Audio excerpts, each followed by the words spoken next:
मंदाकिनी नदी को हाथ जोड़े, सारे देवताओं को हाथ जोड़ करके कहा कि यदि मैं महर्षि अत्रि के ही चरणों में श्रद्धा तन मन शरीर से रखती हूं, तो ये जो भी ऋषि महात्मा देवता है अपने देवत्व को भूल करके और मेरे गर्भ से जन्म लेने वाले बालकों के समान 6-6 महीने के हो जावें और मां की तरफ जैसे बच्चे दौड़ते हैं वैसे मेरी गोद में खुद आ जावें। बोलिए श्रीमन नारायण भगवान की। नेत्र खुलते से ही मां के पास बच्चे दौड़ के आते हैं, वैसे 6-6 महीने के तीनों देवता ब्रह्मा विष्णु महेश उसके चारों तरफ घूमने लगे और मां ही मानने लग गए। अब छोटे बच्चे के सामने क्या तो मां के वस्त्र, क्या निर्वस्त्र। यह है पातिव्रत्य धर्म का तेज। अब 6-6 महीने के तो आए और 6 महीने और बीत गए। फिर नारद जी निकले उधर से ही, वैकुंठ लोक से ही। लक्ष्मी जी ने कहा नारद जी, बोले ही नहीं, श्रीमन नारायण श्रीमन नारायण श्रीमन नारायण श्रीमन नारायण। ए तुमड़ी वाले बाबा, बिल्कुल नहीं बोले। पास में आकर के तुमड़ी वाले बाबा बोलता नहीं। बोल देखो जी, हमको बुलाना है तो आप ढंग से बोलो। क्या मतलब तुमड़ी वाला बाबा, हमारा नाम है क्या ये कोई? बोले ए देवर्षि। बोले हाँ ठीक से बोलो। बोले भगवान वैकुंठनाथ कहाँ हैं? अरे बोले आज कैसे पूछा, मेरे को क्या मालूम कहाँ, आप जानो, घरवाली आप हो कि मैं हूं? बोले आप क्या कहते हो नारद जी, हम तो उनकी घरवाली हैं, बाकी आप उनके साक्षात मन हो। तो नारद जी ने कहा कि ऐसा है, उनसे मिलना है तो अभी तो वो 1 वर्ष के हुए हैं। उनने सोचा क्या कह रहे हो? हाँ बोले 24 वर्ष तक भजन करो और 25वें वर्ष में मैं उन अत्रि जी के बेटे से आपका विवाह करवा दूंगा, दक्षिणा भी नहीं लूंगा। श्रीमन नारायण भगवान। अब तो यज्ञोपवीत लेंगे, फिर वेद पढ़ेंगे और 25 वर्ष के हो जाएंगे जब मैं उनसे कह दूंगा कि ऐसा विवाह रचा दो। इतने में पार्वती और ब्रह्मा ने भी आ गई। उनने पूछा हमारे शंकर जी हमारे ब्रह्मा कहाँ? बोले वो सब एक जगह ही हैं, 1-1 वर्ष के खेल रहे हैं, वहां पादने में झूल रहे हैं, मां झोटा दे रही है और दूध पी रहे लपक लपक करके। करो 24 वर्ष भजन अब तुम। बोले ये क्या हुआ? बोले ये इसलिए हुआ कि अनुसुईया से आपने जो विरोध ठाना। बोले तो नारद जी कोई उपाय? बोले उपाय क्या, चलो वहां। अब जाकर के नारद जी ने एक पेड़ के ऊपर बैठा दिया तीनों देवियों को, और वो तीनों के तीनों बालक खेल रहे थे, पालने में झूल रहे, तो तीनों ने ताली बजाई, आओ। और दूसरी बार ताली बजाते ही वो चमक करके रोने लगे, श्री राम जय जय राम, बोले रामचंद्र भगवान की। नारद जी ने कहा ताली वाली मत बजाओ, रोने लग गए वो। बोली हमको पहचानते नहीं क्या? बोले भूल गए ये बिल्कुल। अब क्या करें नारद जी? जब तो चलो उन मां के पास। अब द्वार खटखटाया और तीनों अलंकारों से सुसज्जित देवियों को देख करके अनुसुईया जी ने कहा कि आओ देवियों, आपका परिचय। बोले हे मातेश्वरी, हम आपकी बहुएं हैं। बोले राम राम राम राम राम राम। छोरे तो मेरे 1-1 हाथ के 5-5 हाथ की बहुएं आ गई हो। अरे आकाश गिर जाएगा देवियों, क्या बोलती हो तुम? जमाना कलयुग का थोड़ा है, अभी तो सत्ययुग ही है, ऐसा ना कहो। तब वो नहीं मां ऐसा क्या करती हो, कोई उपाय करो। इतने में महर्षि आ गए। अनुसुईया जी बोले ये कौन है? बोले आपकी बहू है। बोले अरे अरे क्या बोल रही हो? बोले वाह जी, बहू बड़ी तो बड़ा भाग, बहू छोटी तो छोटा भाग। बोले अपने बच्चे तो छोटे छोटे हैं। बोले छोटे तो बड़े नहीं होंगे क्या? इतने में जब तीनों ने हाथ जोड़े तब भगवान अत्रि और अनुसुईया प्रसन्न हुए और कहा कि अपने अपने स्वामी को हाथ लगाओ, आप जैसे हो जाएंगे। बोलिए श्रीमन नारायण भगवान की, उमापति महादेव की, ब्रह्मदेव भगवान की। ऐसे ये अनुसुईया जी हैं, राम जी कह रहे हैं सीता जी से कि जिन्होंने देवताओं को ब्रह्मा विष्णु महेश को बालक बना दिया। फिर यही इनके यहाँ है ना, दुर्वासा के रूप में शंकर आते हैं, भगवान नारायण के रूप के अंदर दत्त भगवान आते हैं और चंद्रमा के रूप में ब्रह्मा जी आते हैं। ऐसे तीनों अवतार भी होता है। जिन दत्त भगवान को लोग बहुत मनाते हैं, डांडे में उन्हीं के उनके गीत गाते हैं। दिगंबरा दिगंबरा श्रीपाद वल्लभ दिगंबरा दिगंबरा श्रीपाद वल्लभ। और ये दत्त भगवान की। और भगवान श्री राम सीता से कहते हैं कि आप ऐसी पतिव्रता अनुसुईया जी अत्यंत वृद्ध हो गई हैं, जिनके केश बिल्कुल सफेद हो गए, हाथों में झुर्रियां पड़ गई, हिलते हैं, कांपती हैं, थरथराती हैं। उनके पास देवी जानकी तुम बैठना। वो जो कुछ बोले ऐसे भाव से सुनना।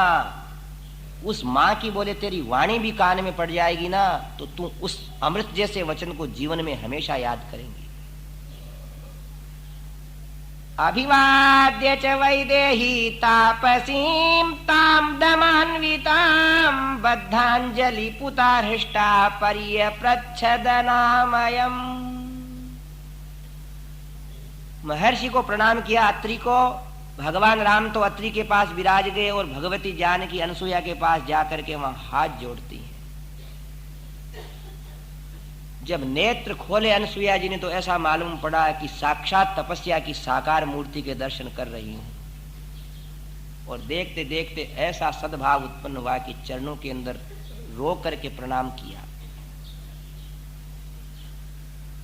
ततः सीतां महाभागां दृष्ट्वा तां धर्मचारिणीं सांत्वयत्य ब्रवीत वृद्धा दिष्ट्या धर्ममवेक्षसे। जैसे सुनैना गले लगाती थी, उठा करके जानकी जी को अनुसुईया जी ने अपने छाती के लगाया। कहा पुत्री यही धर्म है कि चीर वलकल पहन करके वनवास आने वाले पति के भी तुम साथ आ गई हो। तू तो सीता भाग्यशालिनी है, तेरे को गुणाभिराम श्री राम पति रूप में मिले हैं। हमारे यहाँ तो कोई अगर दुश्शील कठोर कर्कश स्वभाव वाला पति भी मिलता है, उसको भी नारी देवता मानती हैं। पुत्री तेरा विवाह कैसे हुआ, मुझे अपनी बात बता। और ऐसी बातें लगाई कि भगवती जानकी अपने सारे विवाह की और की बातें प्रेम से कहने लगती है। अनुसुईया समय समय पे उनके सिर पर हाथ फेरती है, गले लगाती है। पुत्री तेरा भी संसार में पतिव्रताओं में अग्रगण्य नाम हो जाएगा। उसी समय एक छोटा सा पात्र खोला अनुसुईया जी ने और उसमें से 2 जोड़ी कपड़े निकाल करके कहा है कि मुझ तपस्विनी के हाथ से तू ये पुरस्कार ले ले। और एक चमकता हुआ अंगराग दिया। अंगराग का अर्थ है लेप, मुख के लगाने का। कहा कि ये तू अपने मुख के लगा ले। हे देवी सीता, अब तुम 14 वर्ष तक वनवास में रहोगी तो कैसी धूप के नीचे रहना और कैसी ठंड के अंदर और कैसी वर्षा में तेरे स्वाभाविक तेज को कोई न्यून नहीं कर सकता। और अपने हाथ से अपने सीता के जब मुख के ऊपर लगाया तो आज जनक नंदिनी जानकी सोचती है कि कोई ने मां से बढ़कर प्यार दिया है तो इसने दिया है। मेरे को इनके पास आने के बाद से ऐसा उल्लास हो रहा है। भली नारियों में भले आदमियों में बैठने से मन है ना बहुत प्रसन्न होता है। और बुरे आदमियों में, बुरे पुस्तकों के पास, बुरे चित्रों के पास वहां बैठते से ही भयंकर राक्षसी रूपी विचार उत्पन्न होते हैं, इसलिए नहीं बैठना वहां। भगवती जानकी ने वो वस्त्र धारण किए और वो लेप लगा करके जब राम जी के पास पुनः गई दर्शन करने के लिए, भगवान राम सोचते हैं जानकी ये तुम्हारा दिव्य रूप, ऐसी दिव्यता तो जिस समय तुम्हारा मेरे से विवाह हुआ था जब भी नहीं थी। तब भगवती जानकी कहती है कि अम्मा जी ने, अनुसुईया जी ने मेरे को ये दिव्य पदार्थ अंगराग दिया है जिसकी कांति अब 14 वर्ष क्या मेरे जीवन भर मेरे साथ रहेगी। ऐसा ऋषियों का कृपा प्रसाद प्राप्त करके उनको प्रणाम करके वहां से भगवान श्री राम प्रस्थान करते हैं। इति रीतः प्राञ्जलिभिः द्विजैकृत स्वस्त्ययनः परन्तपः वनं सभार्यः प्रविवेश राघवः स लक्ष्मणः सूर्यैवाभ्रमण्डलम्। ऐसे अयोध्या कांड की कथा पूरी होती है। बाल कांड के बाद रामायण में होने वाले युद्ध कांड को बंद करके अयोध्या कांड की स्थापना चारों भाइयों ने करी। और कब हुई अयोध्या कांड की स्थापना? कि एक भाई वन में आ गया और एक भाई घर में रहते हुए वन के अंदर बैठ गया, तब शांति रहती है। त्याग में शांति है। 100 बात की एक बात है, ऐसा कहते हैं हो। भोगे सो भागे और त्यागे सो आगे। जो किन्हीं वस्तुओं को भोगने की इच्छा रखता है कि मैं दबा लूं, मैं ले लूं, उसको आखिर भागना पड़ता है। धर्म से च्युत होने से उसका नाश होता है। और जो त्यागता है वो आगे, यानी उसकी कीर्ति रहती है। राम भी त्यागी और भरत भी त्यागी, अतः आज दोनों का स्मरण करके लोग गदगद होते हैं।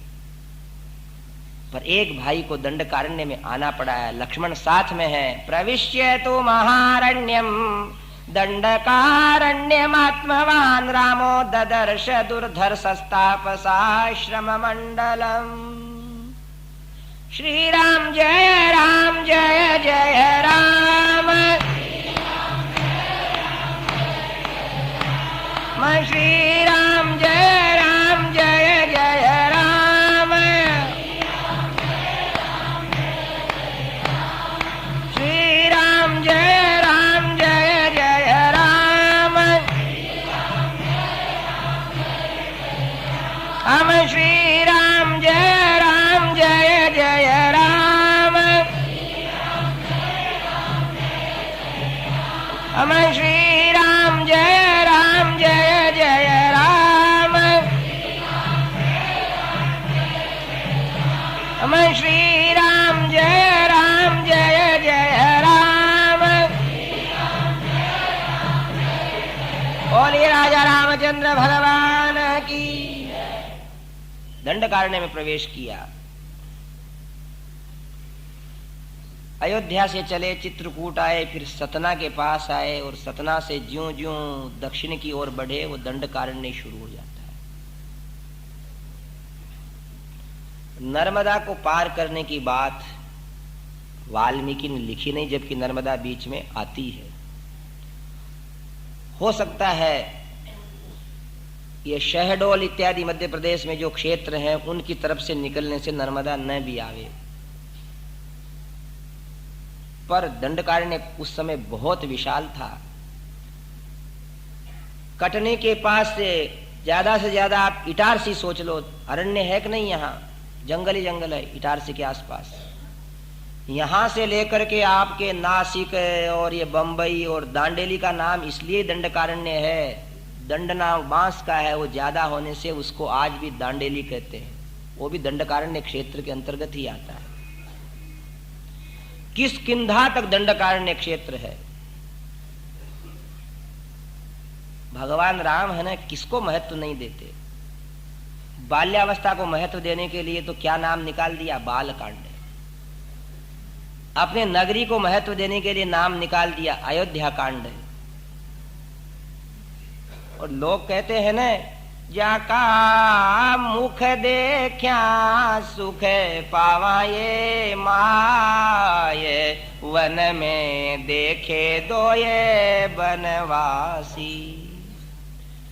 यदि मुझे लोग वनवासी कहेंगे तो मेरे चरित्र के अंदर एक कांड का नाम भी वन के ऊपर ही रहेगा, अरण्य कांड। वन को महत्व दे रहे हैं। मित्र को महत्व देने के लिए किष्किंधा कांड बना देते हैं, और जहां वियुक्त राम और सीता मिल जाते हैं उसको सुंदर कांड, और शत्रुओं से लड़ाई करते हैं उसको युद्ध कांड कहते हैं। गोस्वामी जी ने सोचा शत्रु को भी महत्व देना चाहिए, इसलिए उनने युद्ध कांड का नाम लंका कांड कर दिया है। किसी की कमतरता नहीं बताई। उस अरण्य में जब प्रस्थान करते हैं तो थोड़ी दूर जाने के बाद ऋषि महात्माओं के आश्रम आने लगे। मयूर वहां नाच रहे हैं, महात्मा ही महात्मा बैठे हैं।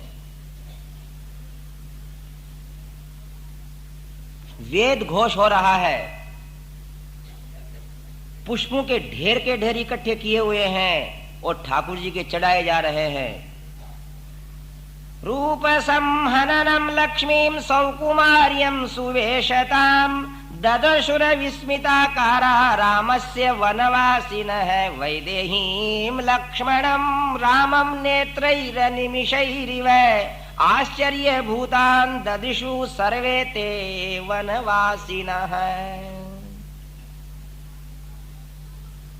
महात्माओं ने अपने आश्रमों में से जब राम और लक्ष्मण और जानकी को देखा तो अपने अपने कार्य छोड़ करके आश्चर्य में विचार पड़ गए कि ओहो, राजाधिराज तो पधार गए।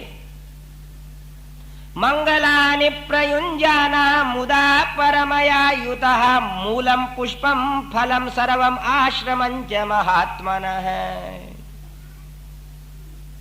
राम जी का मंगल मनाते हुए फल पुष्प लेकर के पास आए। ऋषि महात्मा क्या करते हैं? भगवान का मंगल मनाते हैं।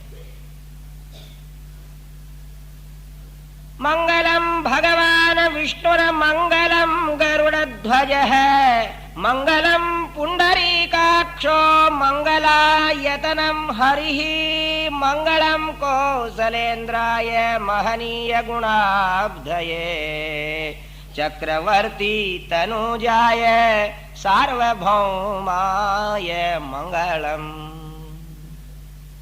एक ऋषि ने कहा, दूसरा कहता है वेद वेदांत वेद्याय मेघ श्यामल मूर्तये वेद वेदांत वेद्याय मेघ श्यामल मूर्तये पुंसां मोहन रूपाय सार्वभौमाय मंगलम विश्वामित्रांतरागाय मिथिला नगरीपतेः भाग्यानां परिपाकाय भव्य रूपाय मंगलम। ए महात्मा राम और रघुनंदन उन तपस्वियों के द्वारा दिए जाने वाले मंगलाशासन को सुनकर के हाथ जोड़े सीता और लक्ष्मण के साथ खड़े हैं। विश्वामित्रांतरंगाय मिथिला नगरी पतेः भाग्यानां परिपाकाय भव्य रूपाय मंगलम। कि हे रामभद्र, जिस दिन आप विश्वामित्र के साथ जाकर जनकपुर में धनुष तोड़ा था और मिथिला के नगर निवासियों के जो भाग्य उदय हुए थे, उन मिथिला के नागरिकों के द्वारा जो आपका स्वरूप देखा गया है, उस स्वरूप का मंगल हो। त्यक्त साकेत वासाय चित्रकूट विहारिणे सेव्याय सर्वयमिनां धीरोदाराय मंगलम। त्यक्त साकेत वासाय, जिन्होंने पिता की आज्ञा से अयोध्या त्याग दी, चित्रकूट निवासिने, और चित्रकूट के ऊपर आश्रम बना करके रहे, सेव्याय सर्वयमिनां धीरोदाराय मंगलम। ऐसे हम ऋषियों को दर्शन देने वाले आपका मंगल हो। मंगलम मंगलम से गूंज उठा अरण्य। रो पड़े राम लक्ष्मण के साथ, लक्ष्मण ये फल है वन में आने का कि इन महात्माओं के द्वारा अपना मंगला शासन सुन रहे हैं। अयोध्या में कौन हमें इस तरह से जय जयकार से अलंकृत करता है। अब महात्मा अपने बात कहने के लिए, सज्जनों ऐसा कहा है कि हम लोग भगवान की जय जयकार और मंगल जरूर मनावें। उनकी जय जयकार और मंगल करेंगे तो हमारे शत्रु, हमारे दुख, काम, क्रोध, लोभ, मोह, संसार की समस्याएं नष्ट हो जाएंगी। उनके गीत गाओ, इनकी जय जयकार करो। जय जयकार भी मंगल है हो। अब तो सारे के सारे महात्मा एकत्रित होकर के अब ये उनको भान कराना चाहते हैं राम जी को कि आप हमारे राजा हो। और सज्जनों, इसीलिए भगवान राम के कीर्तन में राजा राम शब्द आना चाहिए। रघुपति राघव राजा राम पतित पावन सीताराम।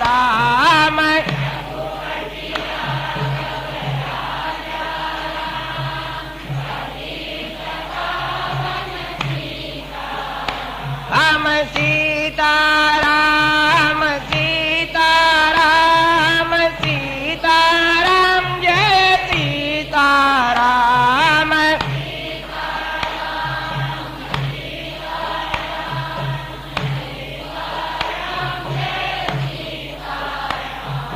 लक्ष्मण राम सीताराम लक्ष्मण राम जय सीताराम।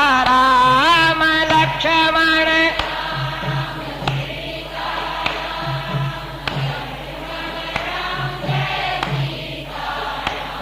हम जय सिया राम जय जय सिया राम जय सिया राम जय जय सिया राम।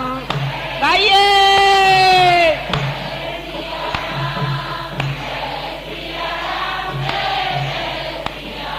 हम जय सिया राम जय सिया राम जय सिया राम जय जय सिया राम जय।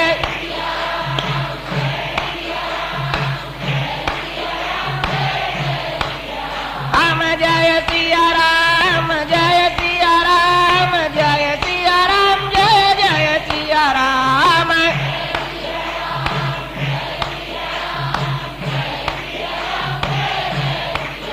हम जय सिया राम जय सिया राम जय सिया राम जय जय सिया राम।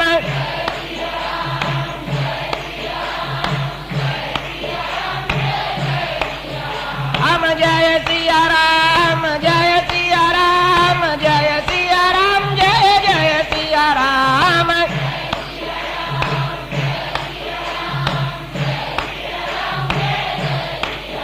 हम जय सिया राम जय सिया राम जय सिया राम जय जय सिया राम।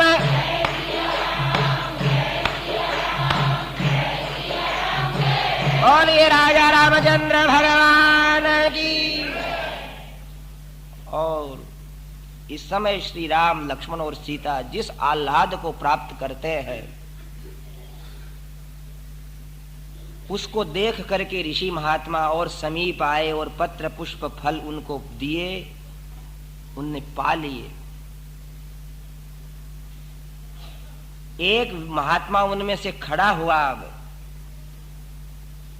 ते वयं भवता रक्षा भवद विषय वासिनः नगरस्थो वनस्थो वा त्वं नो राजा जनेश्वरः। हे रणरंग धीर,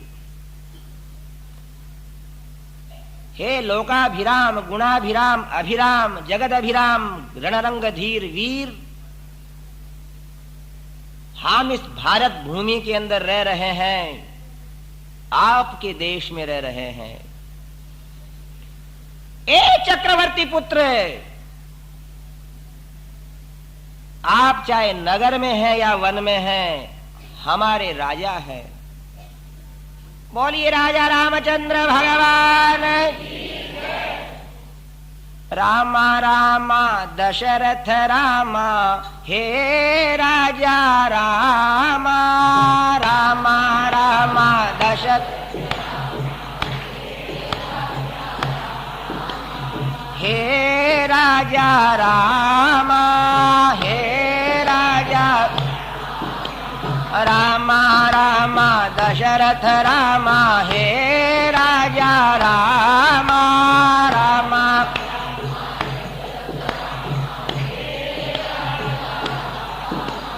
राजीव लोचन राजीव लोचन दशरथ नंदन हे जानकी रामा। राजीव लोचन राजीव दशरथ नंदन हे जानकी रामा। ए महाराज राजा राम। राजा कहा, चक्रवर्ती के पुत्र कहा, दशरथ के बेटे कहा। इतने में भगवान समझ गए कि महाराज हम मारे जा रहे हैं, हम शाप दे नहीं सकते, हमारी रक्षा करो। भगवान राम इन प्रथम महात्माओं को हाथ जोड़ करके अभी कुछ बोले नहीं, आगे बढ़े। राजा है ना, सबके प्रति दया रखने वाले सोचते हैं कि देखे क्या आगे कितना कि इन पे कष्ट है, देखो तो सही। थोड़ी दूर गए और दिशाएं आंधी से भर गई। राम लक्ष्मण सीताओं के आंख में धूल आने लगी। आगे देखा तो 3 शेर, 4 व्याघ्र, 2 भेड़िए और 10 चितकबरे हरिणों को खाता हुआ विराट राक्षस आ रहा है। इतना बड़ा मुंह है उसका। और आते से ही कहा, ए वीरों, वन में नारी को साथ लेकर के घूम रहे हो। राम लक्ष्मण को यूं हाथों से हटा करके जानकी को लेकर के वो दौड़ने लगा। लक्ष्मण से राम ने कहा, लक्ष्मण देख, हमारी थोड़ी सी असावधानी से जानकी को ले जा रहा है ये। राम जी ने ऐसा बाण उसकी भुजा में मारा कि पीड़ा के कारण जानकी को तो छोड़ दिया और अब दोनों को उठा लिया, राम लक्ष्मण को। अब लक्ष्मण और राम दोनों गोद में है और लिए जा रहा, भागे जा रहा है। तो भगवान राम को इसलिए रणरंग धीर कहते हैं कि वो घबराते नहीं कभी। और लक्ष्मण थोड़े से घबरा कर कहते हैं, भैया ये अपने को ले जा रहा है, आप घबरा क्यों नहीं रहे हो? अरे लक्ष्मण है, बिना पैसे का तांगा है, चलने दो। है बोल रामचंद्र भगवान की, घबराने की क्या बात है। इतने में जानकी वहां से जोर से चिल्लाई कि हे राक्षसोत्तम है, तू मेरे को मार के खा जा, मेरे इन पति को और देवर को छोड़ दे। तब भगवान राम ने कहा, लक्ष्मण अब वैदेही घबरा रही हैं, इसलिए इसके बंधन से मुक्त हो। अथोवाच पुनर्वाक्यम विराध पूरयन् वनम पृच्छतो मम हि ब्रूतम को युवाम क्व गमिष्यथः। विराट ने पूछा कि जी तुम कौन हो? राम लक्ष्मण ने अपना परिचय दिया और इतने के अंदर उसके दोनों हाथ काट करके भाई दोनों बंधन से मुक्त हो गए। उसको मारने लगे, घोंसों से, मुक्कों से, लातों से, थप्पड़ों से उठा के पटकने लगे। धै धा होने लग गई वहां। और वो पड़ता हुआ और ऐसा चिल्लावे, ऐसा चीत्कार करे कि जंगल गूंज गया। देखो हमने कहा ना, इसको इतना दूर इसलिए लाए कि जानकी के सामने मारना संभव नहीं है किसी को भी। आज भी कोई माँ के सामने पिता अगर बेटे को मारने लगे तो माँ का हाथ बीच में आ जाता है और तड़ाक करके उस माँ की चूड़ियां झड़ जाती हैं, बाकी बच्चे के नहीं लग सकती। तो ये आज है तो फिर पहले क्या होगा। वो जनक सुता जग जनन जान की अतिशय प्रिय करुणा निधान की, इसलिए जान करके लाए। ऐसा हमारे दक्षिण के पंडित बोलते हैं रामायण के अर्थ में। तब वो बोला कि अरे रघुनंदन, मैंने अब पहचान लिया आपको। मेरे को वरदान है, मैं जव नाम के राक्षस का बेटा हूं, मेरी मां का नाम शतहृदा है। मैंने इतना भजन किया है कि मेरे को अस्त्र शस्त्र से न मरने का वरदान है। अगर मेरे को आप नष्ट करना चाहते हो तो मेरे को खड्डे के अंदर डाल करके ऊपर से पत्थर, ईंट, चूना, मिट्टी डाल दो तो मेरी गति हो जाएगी, नहीं मरने वाला नहीं। अब भगवान राम ने लक्ष्मण से कहा कि या तो तू इसको दबाए रख या खड्डा खोद दे। भगवान लक्ष्मण ने कहा, अरे राक्षस, तेरा वरदान मेरे को बहुत मेहनत करवाएगा। भगवान ने कहा, भैया मैं इसके कंठ पे पांव दिया हूं, नहीं तो इसका क्या भरोसा कब क्या करने लग जाए। कई देर तक लड़ाई करी थी उसने, सूल त्रिशूल सब चलाए जो भगवान ने सब नष्ट कर दिए। आखिर उसको घूंसों से, मुक्कों से मारते मारते जब उसको अधमरा कर दिया, जब उसने ये बात कही। भगवान लक्ष्मण ने बहुत बड़ा शुभ्र खड्डा खोदा और उसके अंदर उसको डाल करके ऊपर से मिट्टी कचरा डाल दिया। इसलिए भगवान के लिए कहते हैं विराधवध पंडितम, बड़ी कुशलता से उसको मारा।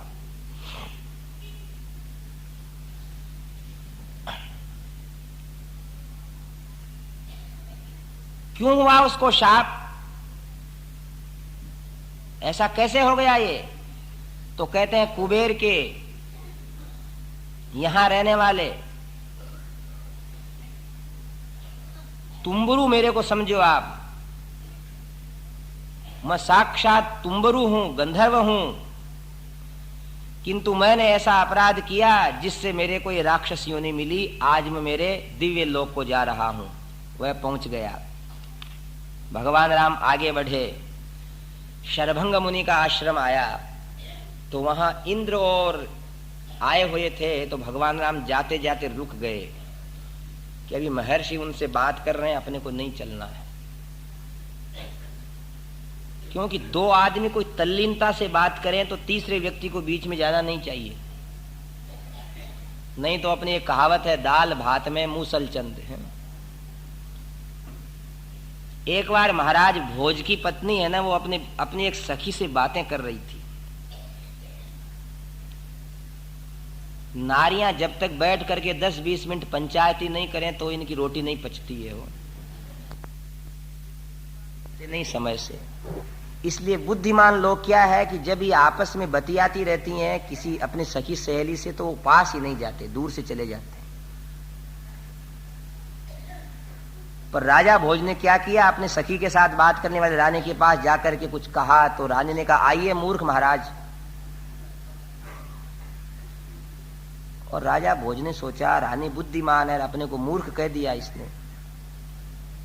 तो अगले दिन राजा जब सभा में बैठा तो हर एक से कहता, आइए मूर्ख देव। सब कोई मूर्ख कहने लग गया। तो कालिदास ने कहा, कृतम न शोचामि गतम न मन्ये, खादन न गच्छामि हसन न जल्पे। बोले हे महाराज, कृतम न गतम न शोचामि, जो बात पीछे चली गई है मैं कभी उसका सोच नहीं करता। कोई कहते हैं ना कि हम ऐसा करते तो फिर ऐसा हो जाता, अब क्या होना है, बीती बातों को कहते हैं घोड़े भी नहीं पहुंच सकते। इतने आदमी मूर्ख होते हैं जो गई हुई बात का सोच करे। कृतम न मन्ने, और अपने किए हुए को अपना किया हुआ नहीं माने। भगवान करने वाला है। उर प्रेरक रघुवंश मणि, यद यद विभूति मत सत्वम श्रीमदुर्जितमेव वा तत्तदेवावगच्छत्वम मम तेजोंश संभवम निमित्त मात्रम भवसव्य साचिन। करने वाला ईश्वर है। जब अर्जुन ने देखा ना, द्रोणंच भीष्मंच जयद रथंच कर्णम तथान्यानपि योध वीरान मया हतांस्त्वम जहिमा व्यथिष्टाः। जेता से युद्धे सपत्नान। और अर्जुन ने देखा कि द्रोण भीष्म जयद्रथ ये भगवान कृष्ण की लीला से मर रहे हैं सब। भगवान ने कहा, निमित्र मात्रम भवसव्य साचिन, तू निमित्त बन जा। वो बर्बरीक था, युद्ध देखने के लिए बैठा हुआ पर्वत पे। उससे बाद में किसी ने पूछा कि तुमने क्या देखा, कौन लड़ रहा था? बोला, अकेला कृष्ण लड़ रहा था और कोई नहीं लड़ रहे थे। इसलिए हम जो कुछ करते हैं अपना मत मानो कि हम कर रहे हैं, नहीं तो मूर्ख हो जाओगे। गतम न शोचामि कृतम न गन्मन्ये, और खादन न गच्छामि, खाता हुआ मैं चलता नहीं हूं। कालिदास कह रहे हैं भोज से। कई लोग खाते हुए चलते हैं ना, चने खा रहे हैं, मूंगफली खा रहे हैं। खाना तो बैठ के खाओ, चलते हुए मत खाओ। चलते तो पशु खाते हैं, चलते जाते हैं और खाते जाते हैं। देखते नहीं खेत में पशु चलता हुआ खाता है। इसलिए कोई बहुत ही ज्यादा काम आवश्यक हो तो चलते हुए खा लो, पर खाना अच्छा नहीं चलते हुए। हसन न जल पे, और हंसता हुआ मैं बात नहीं बोलता हूं, बात कहूंगा। कालिदास कहते हैं, और कहने के बाद जब हंसी का अवसर आएगा तब हंसूंगा। ऐसा नहीं कि बात कही नहीं, हंस रहे हैं बीच के अंदर ही। हंसो हंसने के समय। द्वाभ्याम तृतीयो न भवानी राजन। और हे राजा, जब दो आदमी बात कर रहे रहते हैं, जब मैं तीसरा बीच में पंच नहीं बनता हूं, मैं मूर्ख कैसे हुआ? तो राजा भोज कहते हैं, उत्तर मिल गया मेरे को, है कि रानी जब बात कर रही थी सहेली से और मैं बीच में जाकर के घुस गया, इसलिए मेरे को मूर्ख कहा। ज्यादा पदड़ पंच नहीं बनना कहीं हो। कोई बात करते हो, कर रहे हैं, संसार में बात है अपने अपने। आज भी समझदार आदमी जब दो आदमी बात करते हैं तो कहते हैं भाई पूरी हो गई तो आवे, नहीं तो अभी और कर लो आप बात। उन्होंने कहा नहीं जी, हम तो खाली बैठे हैं, कोई कुछ बात नहीं, आप आ जाओ। अब इंद्र आए हैं, इंद्र के हरे घोड़े रथ ऊपर खड़ा है, ऐसा देख करके भगवान राम लक्ष्मण सीता ने थोड़ी देर विचार किया। राम ने कहा कि मैं पहले जाकर के देखता हूं, फिर आपको संकेत करके ले चलूंगा। इंद्र ने भगवान राम को देखा और शरभंग से कहा कि इनको मैं विजयी देखना चाहता हूं, अभी नहीं मिलूंगा। इंद्र चले गए। अब भगवान राम लक्ष्मण सीता शरभंग मुनि के आश्रम में गए और जाकर के उनका आतिथ्य सत्कार प्राप्त किया। और शरभंग ने कहा महाराज इंद्रदेव मेरे को आए थे लेने के लिए, पर जब आप चित्रकूट में आ गए इसलिए मैं आपके दर्शन किए बिना क्या करूंगा जाकर वहां। हे लोकाभिराम राम, मेरे शरीर के कोई बंधन अब नहीं शेष रहे हैं। जैसे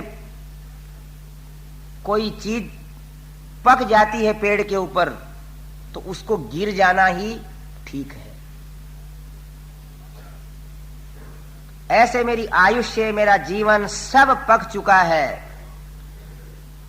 महर्षि ने उसी समय अपने यज्ञ कुंड के पास जाकर के स्वयं ने योगाग्नि प्रकट करी और अपने शरीर को वहीं भस्मीभूत बना करके दिव्य देह से ऊपर चले गए। कई लोग कहते हैं क्या उन्होंने आत्महत्या कर ली, क्या जला लिया? क्या आत्महत्या तो वो करता है जिसको दुख से पसीना आ जाता रहता है, जिसको संसार बुरा लगता है। ये तो स्वयं सिद्ध है, उनके लिए शरीर पका हुआ फल हो गया है, जिसको गिरना ही उसका एक लक्ष्य है।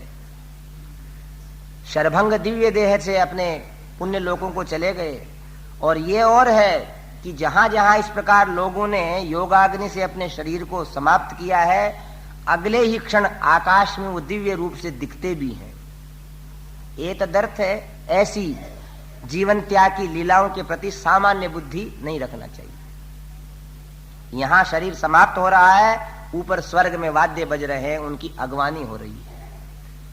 शरभंग मुनि से विदा लेकर के जब वो प्रस्थान कर गए तो भगवान राम आगे जाते हैं।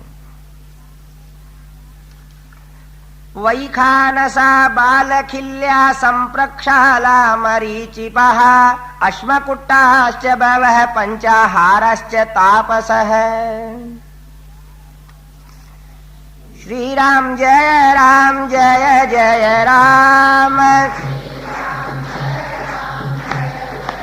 और ये राजा रामचंद्र भगवान की।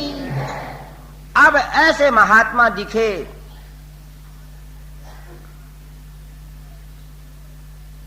कि सूर्य की तरफ मुंह फैलाए हुए केवल किरणें पी रहे हैं। कोई अन्न को लाते हैं और केवल पत्थर से कूट करके भूख लगने पे खा लेते हैं। कई महात्मा बैठे बैठे सूखे हुए पत्ते हैं न, उनका भोजन कर रहे हैं। कई महात्मा जो कुछ मिल गया उन वस्तुओं को दांत से चबा ली, बाकी और पकाने की सिद्ध करने की जरूरत नहीं। कई नदी और तालाब के अंदर पानी में डूबे हुए भजन कर रहे हैं।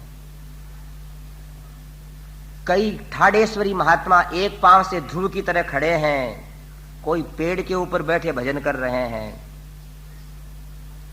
भगवत स्मरण के अतिरिक्त असंख्य महात्माओं के सिवाय वहां कुछ नहीं दिख रहा है। सोयं ब्राह्मण भूयिष्ठो वानप्रस्थो गणो महान त्वन्नाथो नाथवद राम राक्षसैर हन्यते भृशम। और जो पीछे महात्मा पहले इनका स्वागत करने वाले थे वो भी साथ आ गए। हे नाथ, भगवान से अगर रक्षा प्राप्त करना है तो उनके लिए बड़ा संबोधन है नाथ। नाथ का अर्थ है विपत्ति को विदारण करने वाले। बिने काज आज महाराज लाज गई मेरी, दुख हरो द्वारिका नाथ शरण में तेरी। नाथ का मतलब रक्षा करने वाले। नाथ मैं थारो जी थारो, नाथ मैं थारो जी थारो, ऐसा कहते हैं। सोयं ब्राह्मण भूयिष्ठो वानप्रस्थ गणो महान्, त्वन्नाथो नाथवद् राम राक्षसैर्हन्यते भृशम्। नमो ब्रह्मण्य देवाय गो ब्राह्मण हिताय च जगद्धिताय कृष्णाय जगद्धिताय रामाय गोविंदाय नमो नमः। महाराज, ये सब महात्मा ब्राह्मण हैं और कुछ इनमें वानप्रस्थ लोग हैं और आपको मालिक मान रहे हैं, किंतु नष्ट ऐसे हो रहे हैं जैसे इनका कोई है ही नहीं यहां। चलिए महाराज, और जाकर के एक अस्थियों का ऐसा ढेर दिखाया कि रघुनंदन ने कहा, ये क्या है?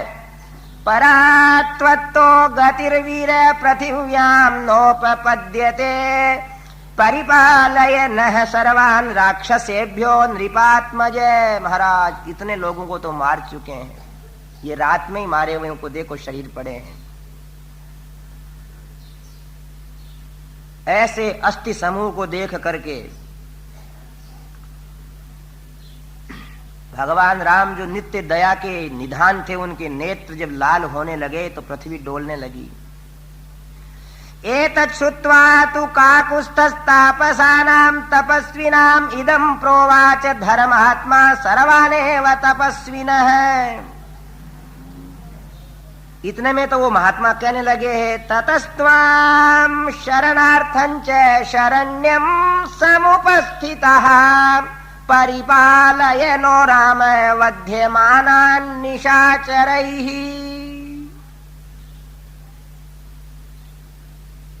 हे शरण्य, शरणे साधु इतु शरण्य, जो रक्षण करने में समर्थ होवे।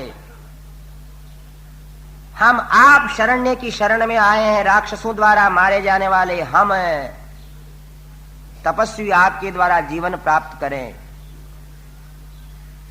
नैवमर्हत माम वक्तम वक्तुम आज्ञाप्योहम तपस्विनाम, केवलेन स्वकार्येण प्रवेष्टव्यम वनम मया। और अब लोकाभिराम रणरंग धीर बनते हैं। उधर महात्माओं की प्रार्थना तेजी से बढ़ रही है। अभिराम गुणाकर दाशरथे, जगदेक धनुर्धर धीर मते, रघुनायक राम रमेश विभो, वरदो भव देव दया जलधे। अवनीतनया कमनीय वरम, रजनीकर चारु मुखाम्बुरुहं, रजनीचर राजितमो मिहिरं महनीय महं रघुराममये। जनकनंदनी जानकी के साथ उनका हाथ पकड़ करके अयोध्या लाने वाले हे सीतापते और हे राक्षसों के विनाश करने वाले एक धनुर्धर, ए महावीर, ए परम पराक्रम संपन्न दशरथ नंदन, हम आपकी शरण में हैं। और आज जैसे क्षात्र तेज के अंदर ब्राह्मणों के वचन आहुति डाले जा रहे हैं। बोलिए रणरंगधीर भगवान की। नैवमर्हत माम वक्तुम आज्ञाप्यो हम तपस्विनाम, केवलेन स्वकार्येण प्रवेष्टव्यम वनम मया। आप इस प्रकार मेरे को प्रार्थना मत कीजिए, मैं आपका सेवक हूं। तपस्विनाम रणे शत्रुन हंतुम इच्छामि राक्षसान। जब भगवान राम ने आकाश के अंदर लहरा करके उसकी प्रत्यंचा खींची, बोलिए रणरंगधीर भगवान की, दिशाएं गूंज उठी। और आज भगवान कहते हैं कि मैं इस दंडकारण्य में इन समस्त दुर्जन राक्षसों को मारने के लिए ही आया हूं। उस राजा रामचंद्र भगवान की। दत्वा वरं चापि तपोधनानां धर्मे धृतात्मा सह लक्ष्मणेन तपोधनैश्चापि सहार्य दत्तः सुतीक्ष्णमेवाभिजगाम वीरः। ऋषि लोग प्रसन्न हो गए कि इनने प्रतिज्ञा कर ली ना, अब कुछ बाकी नहीं रहेगी। राम हां न भरे जब तक ठीक है, उन्होंने हां भर ली। रामो द्विर ना भी भाषते। राम जी का क्या विशेषता है? भगवती जानकी बोलती है रावण से कि वो 2 बार नहीं सोचते, 2 बार नहीं कहते।